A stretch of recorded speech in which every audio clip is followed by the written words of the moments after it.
Lá fora não, lá fora não. Lá fora não, como eu não posso. Eu estou aqui sentado no colo do meu namorado e a diretora quer me tirar do colo do meu namorado. Eu não quero não, eu estou pedindo, eu estou só pedindo. Por quê? O que é que tem de errado? Não estou dizendo, Ricardo. O que é que tem de errado? Aqui a gente não vê isso. Aqui o quê? Aqui, vocês não vê o quê? Deixa eu falar, já que você está gravando, deixa eu falar. Fala. Sabe por quê? Porque os alunos dizem, você pede pra gente não ficar aqui com os namorados. Aqui no... É proibido namorar numa escola, beijar na boca, abraçar seu Eu namorado. não quero que você faça isso. Isso o que, mulher? Olha aqui, gente. Sentado Olha aqui, no olha. colo.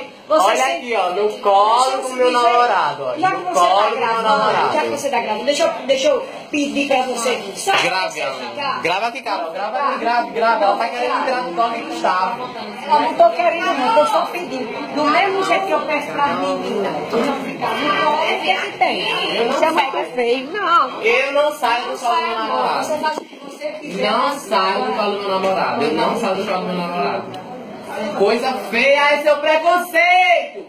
É não, Ricardo. É feio. Preconceito é feio. Preconceito. Meu amor, isso aqui é estabelecimento de educação, exatamente. Eu não tô fazendo errado. Gente, filma isso daqui, Alana. Filma aqui, gente. Meu Deus, a evolução que eu tô sentado no colo do meu namorado. Ridículo é ser preconceito.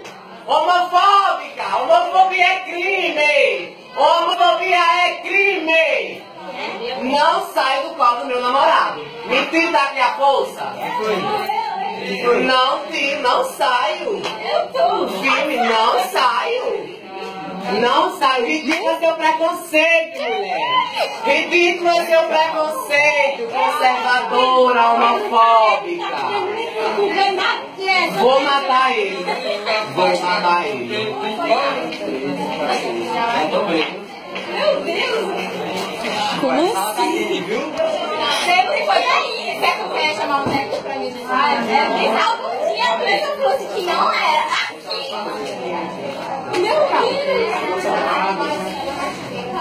Calma, não adianta. Tá que eu vou postar esse vídeo.